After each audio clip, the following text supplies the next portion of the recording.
Revealed in upcoming episodes of this program are the contents of a recently unearthed repository classified by the secret government, the Phenomenon Archives.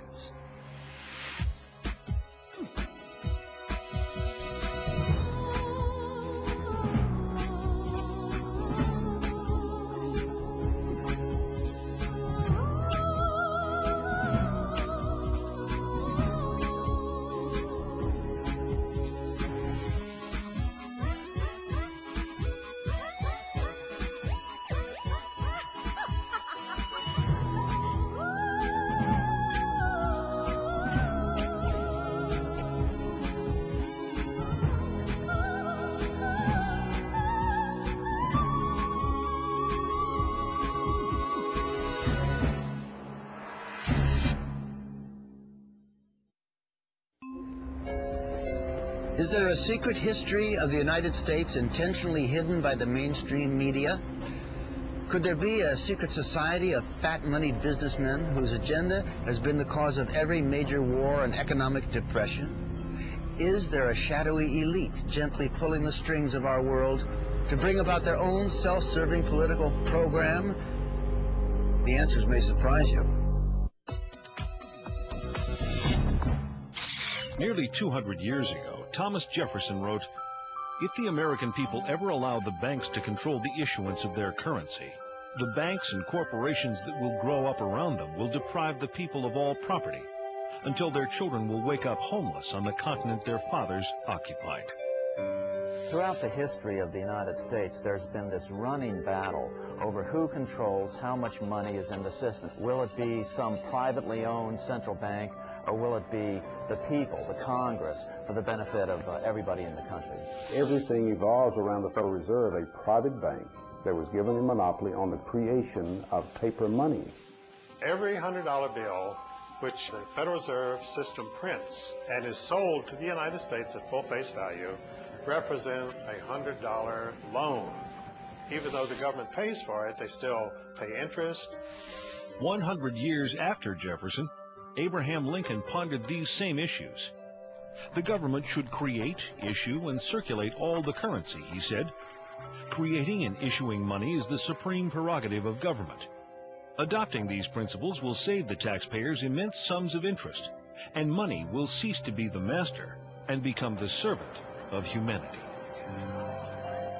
What do the fears expressed by Jefferson and Lincoln and modern-day economists have to do with what President George Bush called the New World Order? It's a conspiracy. What else can you call it? It's a conspiracy against the people of the United States and of the Western world. Just when you think you're ahead of the game, someone changes the rules. This week, we'll visit the scene of a crime so huge that most of you will not believe it to be real, and so perfect that even today, 86 years after the fact, few realize that the crime even took place. The creation of the Federal Reserve System was about more than just money. Some refer to it as the secret birth of a criminal conspiracy to rob the American middle class of its hard-earned wealth. Others believe it to be part of an attempt to bring the world under the control of a shadowy international elite that calls itself the New World Order. And through it all, we have wars, assassinations, and Martians. In fact, if it weren't for the Martians, you might have heard about this mother of all conspiracies a long time ago. We know now, within the early years of the 20th century, this world was being watched closely by intelligences greater than man's. On October 30th, 1938, the Mercury Radio Network interrupts the music of Ramon Raquello and his orchestra from the Park Plaza Hotel of New York City for a special news bulletin. The infamous War of the Worlds broadcast begins with its terrifyingly real description of an invasion from Mars. And before the night is out, 1 million people will run panicked into the streets. I'm extremely surprised to learn that a story which has become familiar to children through the medium of comic strips. After what has been a closely guarded secret for nearly 50 years, Orson Welles' original broadcast turns out to be no mere show business stunt. Should have had such an immediate and profound effect upon radio listeners. But instead was a complex psychological warfare test conducted by C.D. Jackson for the Rockefeller Foundation. When the results are compiled nearly 2 years later, they are released to an elite whose names most men will not speak of over a whisper. Among them groups like the Bilderbergers, Trilateral Commission, CFR, and the Federal Reserve.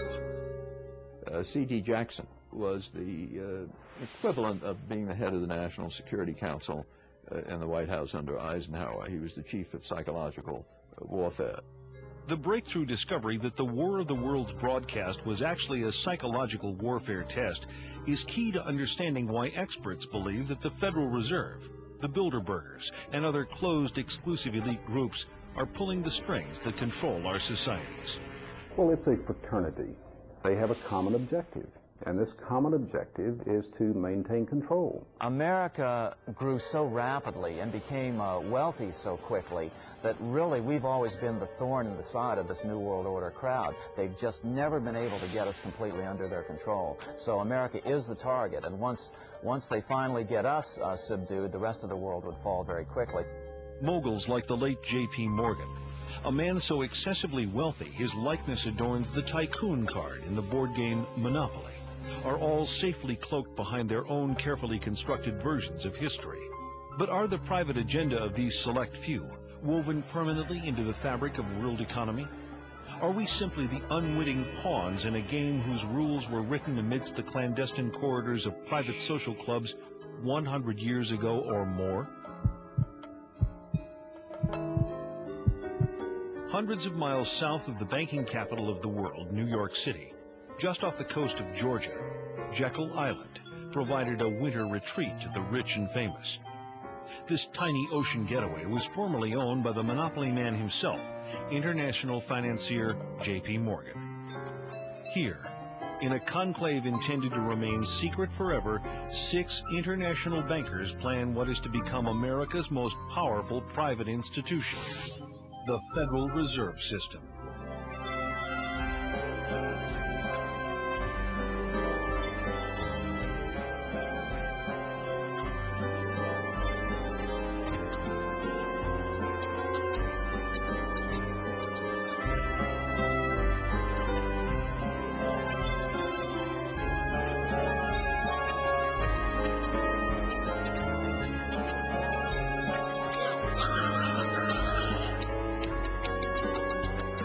The Jekyll Island story is one of the great untold stories of the 20th century. These bankers who got together, left Hoboken in a sealed train, and the reporters were going crazy. They knew this was big. These were 5 of the biggest bankers in the world getting on this sealed train. The reporters wanted to know what the hell was going on. And they didn't know for years what had happened. It is at the urging of the famous poet Ezra Pound that Eustace Mullins begins his own personal search for the truth about the origins of the Federal Reserve. Ezra Pound's young artists and writers, friends, were killed during World War I. Ezra wanted to know why they died. Digging book by book, row by row, in the entire economics section of the Library of Congress, I found this little magazine with the Jekyll Island story in it. When I took that to Ezra Pound, he was so thrilled. It was the biggest discovery of his life.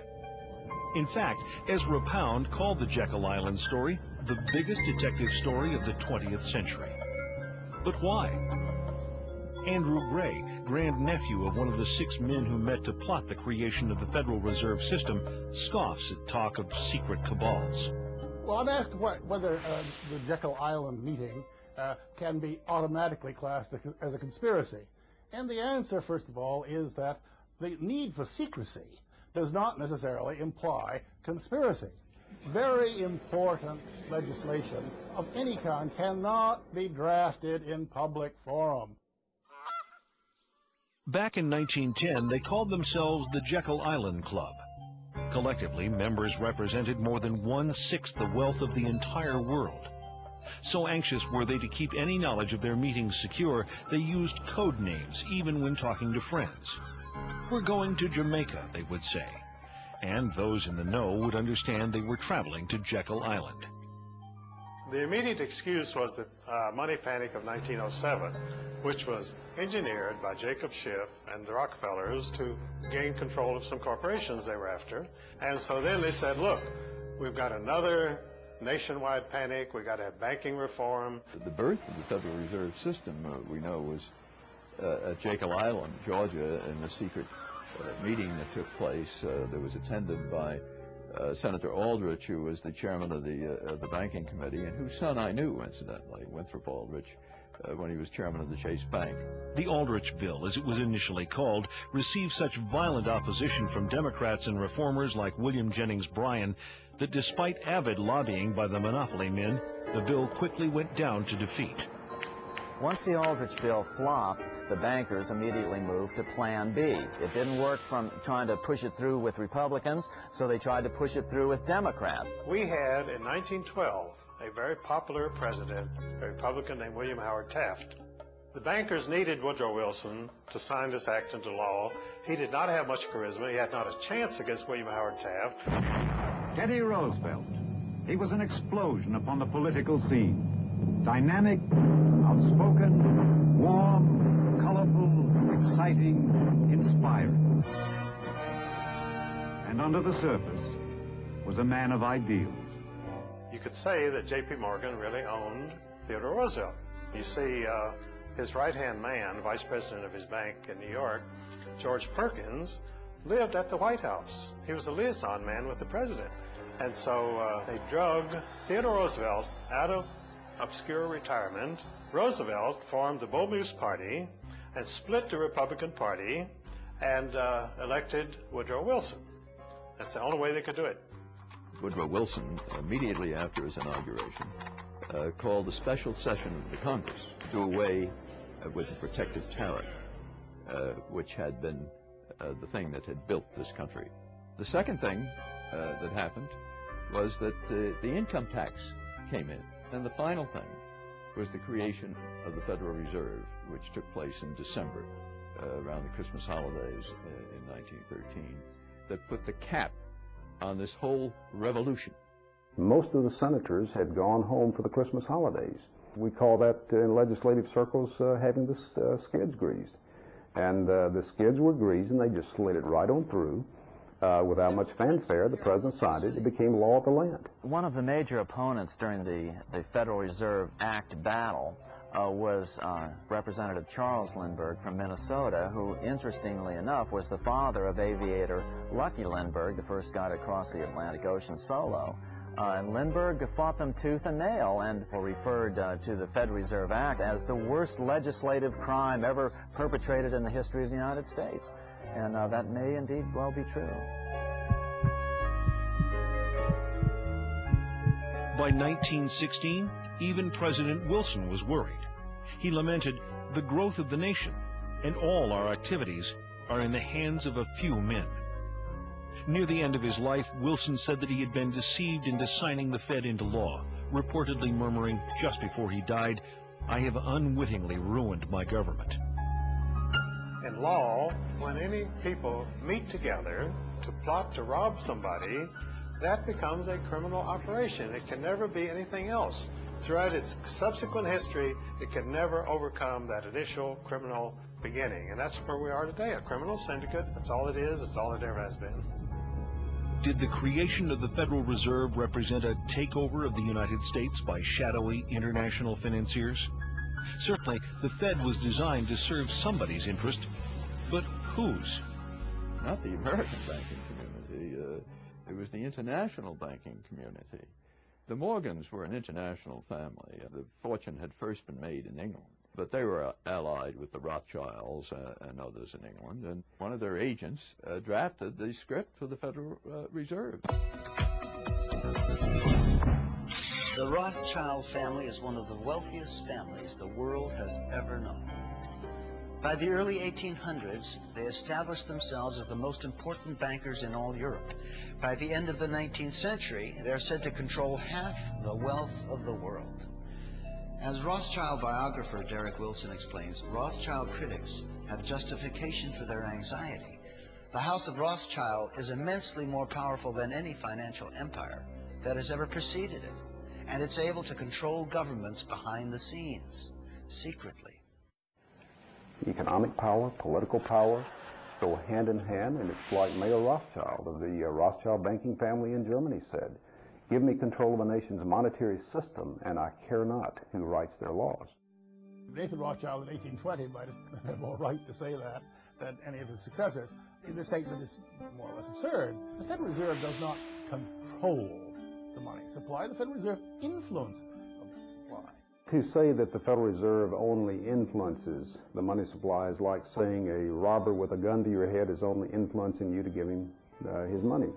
And of course, if you give him your money, you may be spared your life, but here again, you don't have your money anymore. There has been, in the last 30 or 40 years, a much greater international flavor to the activities of the Fed because the banking system has become global.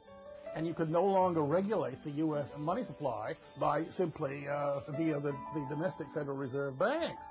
The Federal Reserve controls the very heart of what's happening with money, because money answers everything. It's the one thing that everybody wants. And when you give a private institution a monopoly on the creation of this money, you vest total control in that institution. If you have the money, you can get any law passed you want. So who do you care whether Bill Clinton is president or who is senator from New Jersey? It doesn't make any difference because you write a check and you get another senator. One of the stickiest questions in this debate is this: just who owns the Federal Reserve? The City of London set the whole thing up. The Federal Reserve Bank of New York is principally owned by 5 merchant banks in London, chartered by the Bank of England.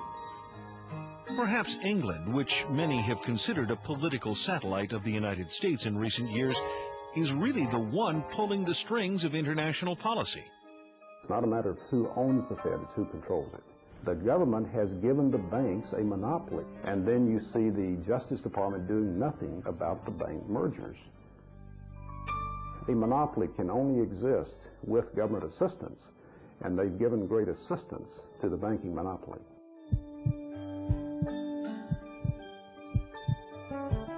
Perhaps the headiest allegation made against those who run the Federal Reserve is that they are responsible for 3 of the biggest tragedies of the 20th century: World War I, World War II, and the Great Depression. Wars are very profitable. In fact, wars are probably the most profitable thing an international banker can be involved in.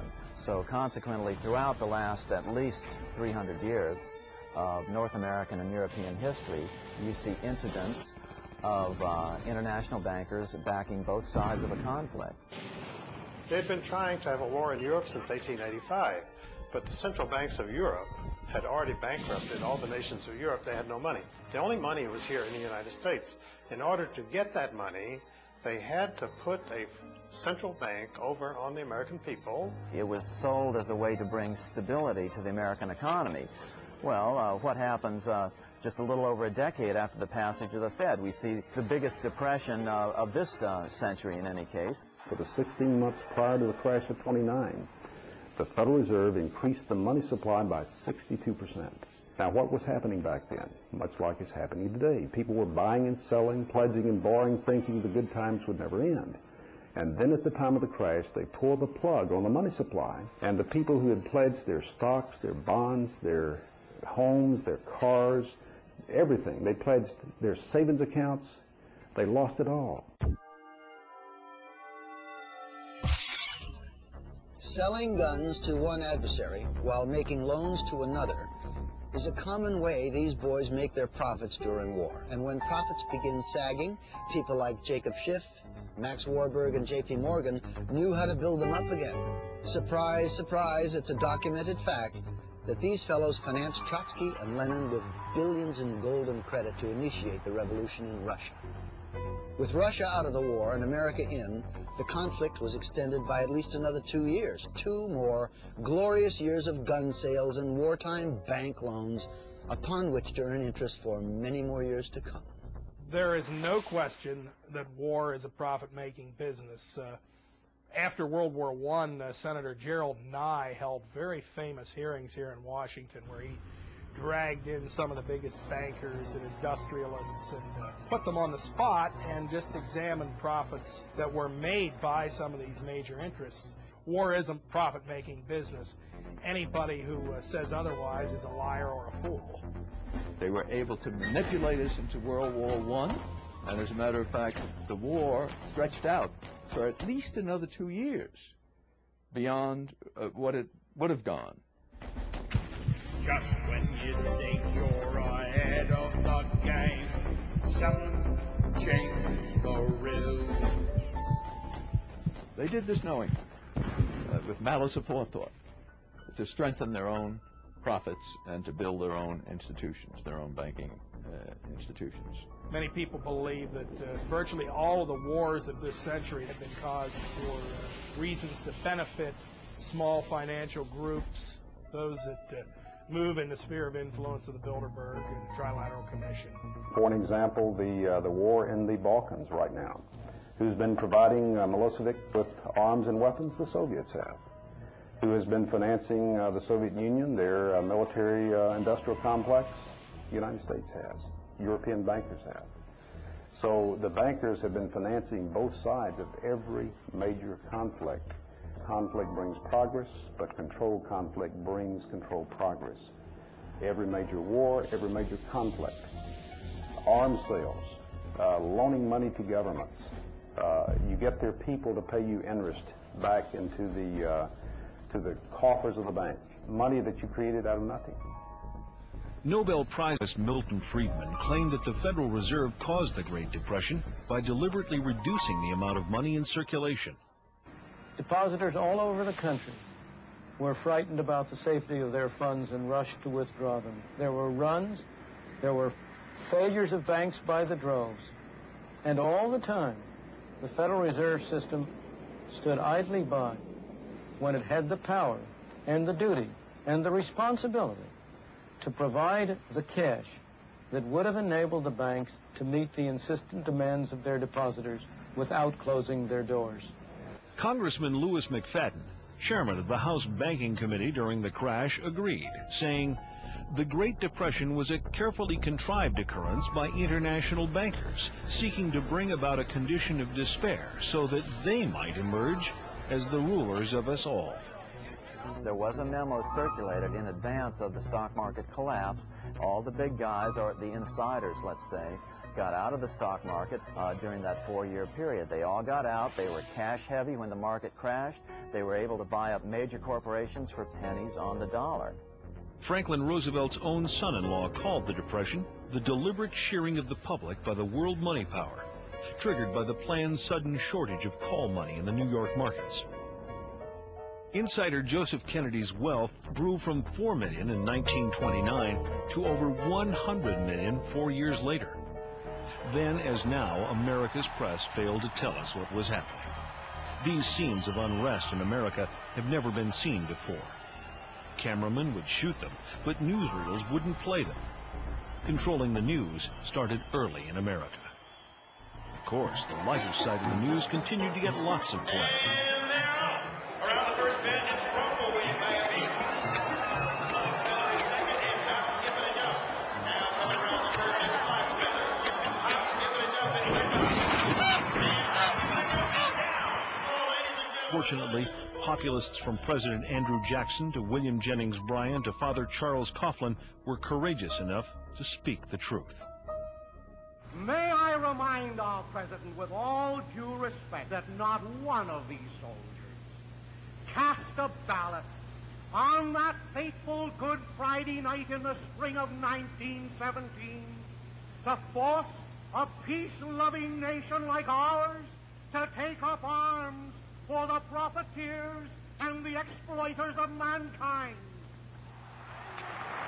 And during the Depression, no one was more dangerous to the banking interests than Huey Long. We've tried the Republican Party, we've tried the Democratic Party, then we've gone back and tried the Republican Party, and now we're back trying the Democratic Party. And unfortunately, whenever we get into power with either one of these parties, we find that the one crying need of our people, the redistribution of wealth, so that none would be too poor and none would be too rich, is always neglected by the party that is in power.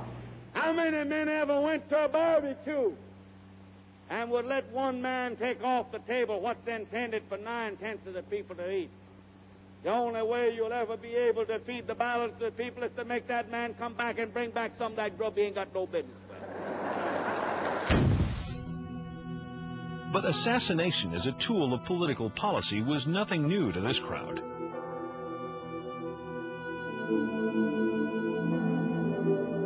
President Jackson, for example, in his era, he was the leading opponent of the privately owned central bank. Well, what happened to him was an assassin who was connected to international bankers, it was later found out, got right up to Jackson, stuck 2 pistols in his belly, fired both at the same time, both misfired. Jackson was saved.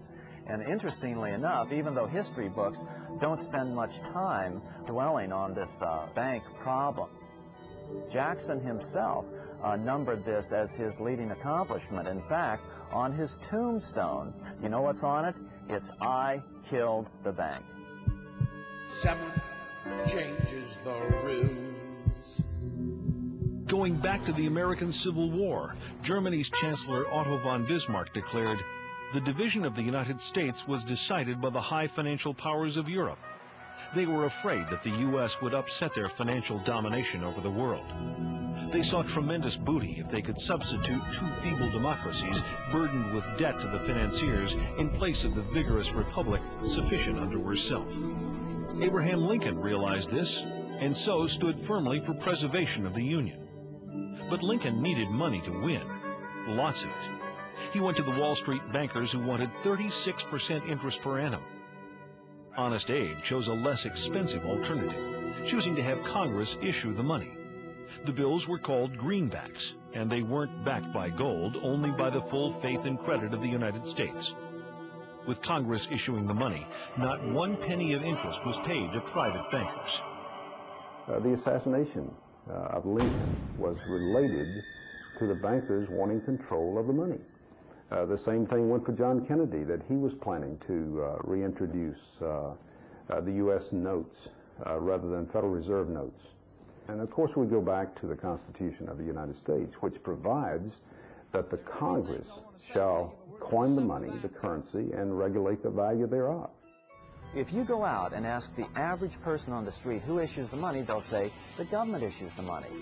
That's why the lie works, because people know intuitively that the government should issue the money. Well, the Federal Reserve is neither federal and has doubtful reserves. You will not find the Federal Reserve in the blue pages of government in any phone book. You will find it in the business pages next to Federal Express. Congressman Louis McFadden fought the Fed to his last breath. He once called it a superstate controlled by international bankers and international industrialists acting together to enslave the world for their own pleasure. 2 attempts were made on his life, one from a man wielding 2 pistols, both shots missed, and the second from a poisoning attempt, but fortunately there was a doctor on hand to pump his stomach. Of course, a conspiracy powerful enough to cause both world wars and the Great Depression would have to have a clubhouse somewhere, if only to split up the cash. It turns out they do. If you haven't heard of the Bilderbergers, it's for one reason only. They haven't wanted you to. At their annual closed-door meetings, no outsiders are allowed even close to the building. Here are gathered the most powerful individuals of the Western world, united regularly at club meetings. Yet nothing is reported by the New York Times, the Washington Post, or the LA Times. What really fascinates me is the complete blackout in the American press. For more than 20 years, I've gone down to the press club every day. I check the wires in their library, mingle with other paper boys, and I asked them the question many times, why, when if 120 film stars or 120 NFL football players met behind locked and guarded doors in a remote location for 3 days, you'd try very hard to penetrate and find out what those movie stars or football players are doing. Well, I have no curiosity at all when 120 of the world's most powerful financial leaders and political leaders meet for 3 days in a remote location behind armed guards in a complete blackout. Well, I have no curiosity. Actually, quite a bit of security, but it's discreet. So what would happen if someone tried to sneak through the trees back there? I don't know. I wouldn't want to try it. What we do hear coming out of those meetings is incredible about the plans of the New World Order to consolidate power. Political power and economic power coming together at the highest level. But what I call the lapdog media, the control media in this country, you would think that they would be going to court, crying freedom of information, open meetings, sunshine law, and all of these things, but the silence is deafening. Attendees at recent Bilderberg meetings have included Presidential Advisor George Stephanopoulos, Senator Sam Nunn, David Rockefeller, former Senator Lloyd Bentsen, and Henry Kissinger. 1 month earlier, 50 liberal groups met in Washington to discuss their opposition to international banks and economic globalization. In reaction, one of the major items on the Bilderberger agenda was the role of liberals in various organizations. Also on the docket, the separatist movement in Canada, how fragmented Canadian provinces could be absorbed into the United States. Next, the expansion of NAFTA from Alaska to Chile, to boost corporate profits by encouraging American businesses to move to Latin American countries, where the costs of labor are low and environmental laws are not enforced. Do organizations like the Bilderbergers, the Council on Foreign Relations, and the Federal Reserve pull the strings of our lives like master puppeteers? Or are such ideas merely the paranoid ravings of conspiracy theorists? The people who call conspiracy theorists are not the conspiracy theorists themselves. We're talking about facts here. The Bilderberg Group does exist. The Federal Reserve does exist. The people who are members of the Bilderberg Group are also the people who do control the Federal Reserve. These are all facts. David Rockefeller himself thanked the media for keeping this all hushed up. If it wouldn't have been for you, then we wouldn't have been able to pursue our interests towards internationalism. They're conspiring to eliminate the United States as we know it through something as simple as the elimination of our national identity. Why is it the major media would deny this? Let's look at the ownership of the major media. Let's look at the roster of, say, the Bilderberg meeting. Katharine Graham owns the Washington Post. Katharine Graham has been to the Bilderbergers. Conrad Black, one of the largest media barons in Canada and Europe, has not only been to these meetings, but he has hosted the meeting just a few years ago. Every year they meet in secret, and there is an absolute news blackout. There is never anything reported in any of those papers. In this country, the press is seen as the fourth estate. You know, you've got the judiciary branch, the legislative branch of government, the executive branch of government. Then you're supposed to have the press keeping an eye on these three. If leaders from these three are working with other leaders around the world to determine economic policy, wars, human rights, etc., then yes, the press has a responsibility to get in there and to inform people.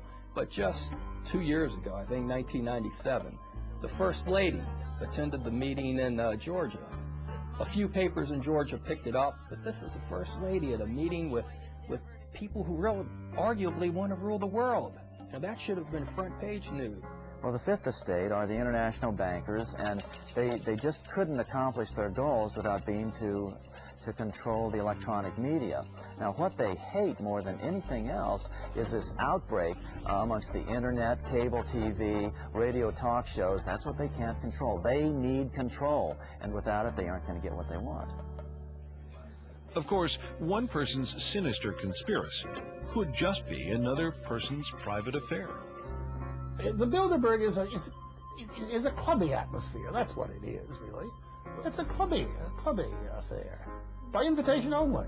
Now, when you see groups like Council on Foreign Relations, Bilderbergers, Trilateral Commission, you have to remember bankers work internationally, and the central banks in all countries work together, and they do this through special groups.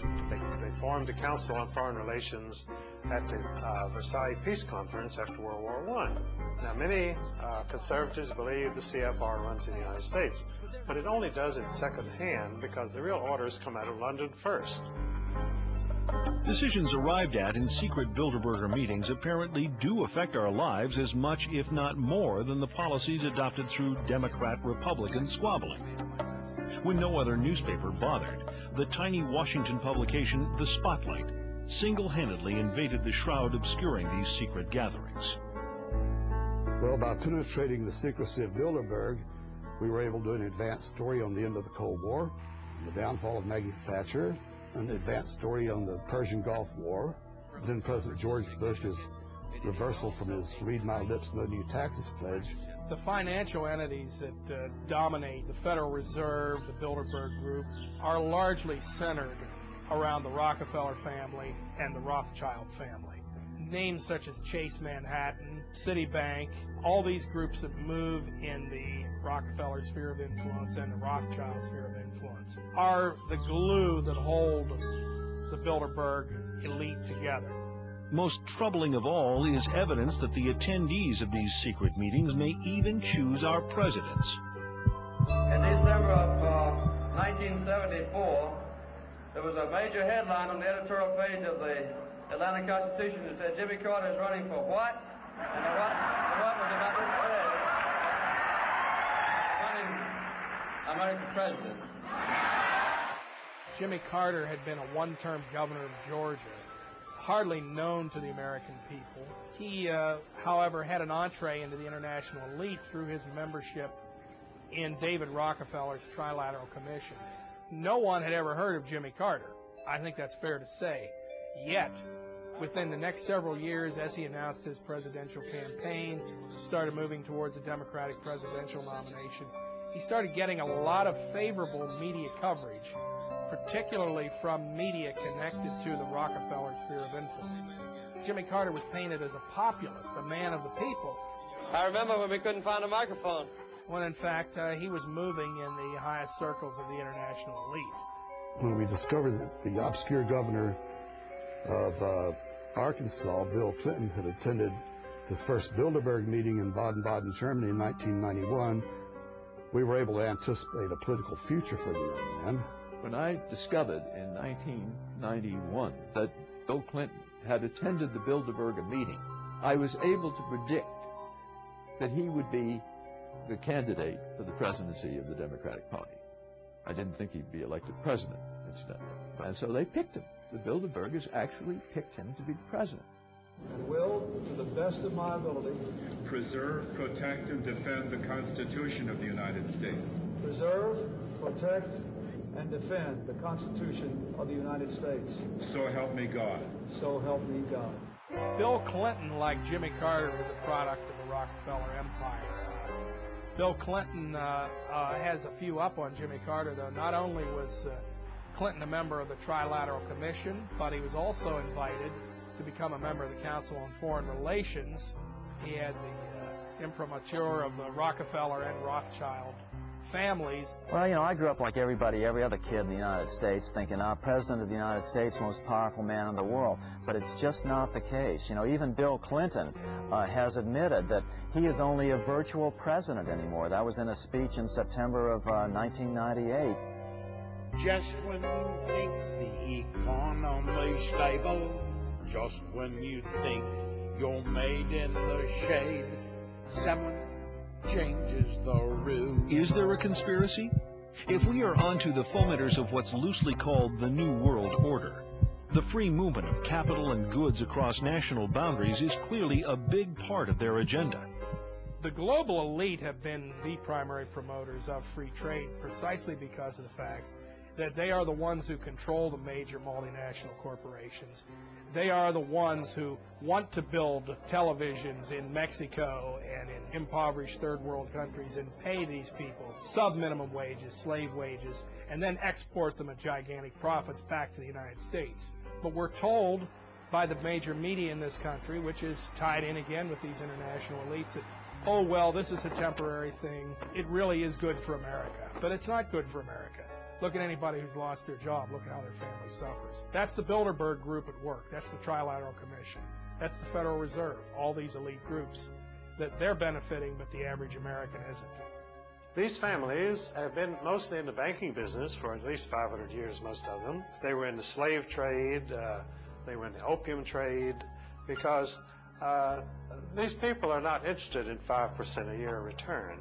They want 1,000% a year return. And to get into those things, you need to get into gold, slaves, drugs. That's where the big money is.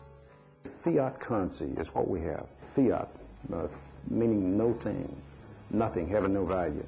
In other words, it's backed by the faith and credit of the person who is creating the money.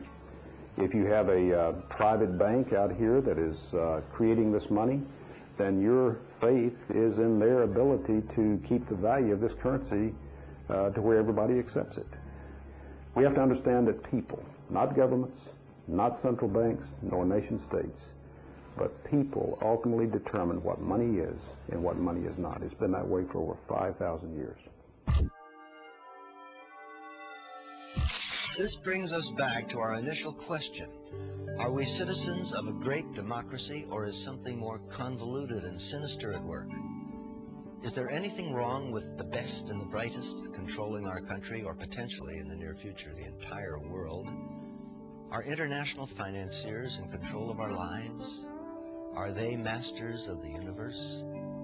What's wrong with an elite ordering world events? There's a lot of things wrong with that. The American people, at least, have always been told that they control their own destiny through their elected representatives. But when you find their elected representatives behind closed doors, surrounded by armed guards who will not let the general public in, and they're making decisions that affect the future of the American people and the people of the world, then there are legitimate questions as to why this elite should be able to dictate things. The whole point of one world government is to eliminate the concept of nationalism. Now, why is eliminating nationalism bad if it would eliminate war? Well, the reason is, if old British Lord Acton's axiom, that is, absolute power tends to corrupt absolutely.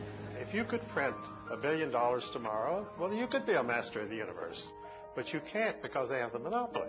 As long as they can print the money, as long as they can buy the New York Times, the Washington Post, congressmen, senators, presidents, then you can't compete against them. What have you got to offer? If you have relatively few people governing your government, you don't have a democratic government, do you? You've got a secret cabal here who is governing the United States. And not just the United States, but the governments of England and France, Germany, all the European countries, less influence in Japan, but quite a bit there too. So it's a conspiracy against the people of the United States and of the Western world. What would you call it? Are the Rockefellers and the Rothschilds and the people in their sphere of influence the masters of the universe? Let's put it this way. They want to be the masters of the universe, but there are a lot of people who don't want them to be. They create money out of nothing. What a scam. They have so much money, they don't care about money. All they care about is power.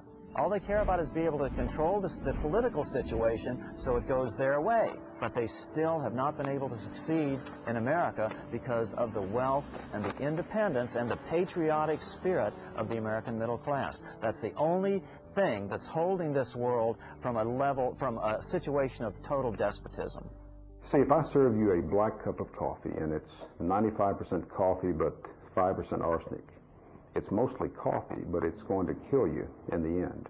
What we've been doing is we've been getting a truth-error mixture of events going on around the world. Enough truth to make it seem plausible, but enough error to get you off course.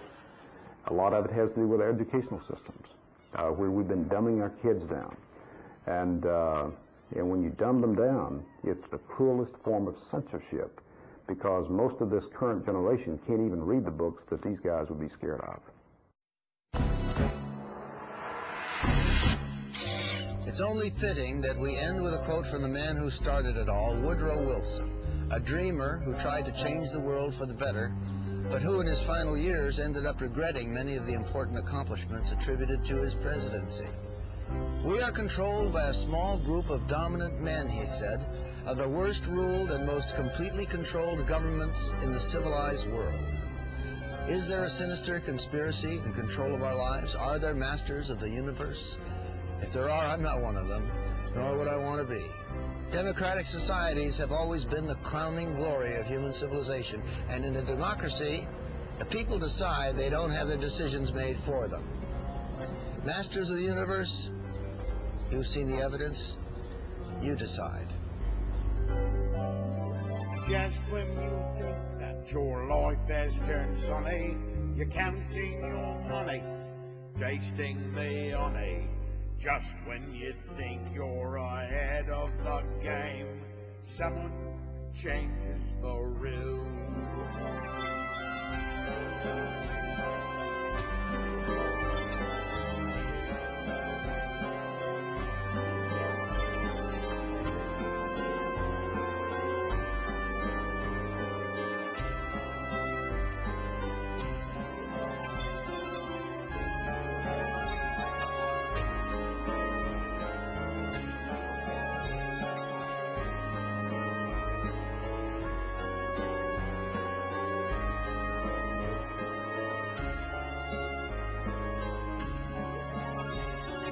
Just when you think the economy's stable, the interest is low, inflation is slow.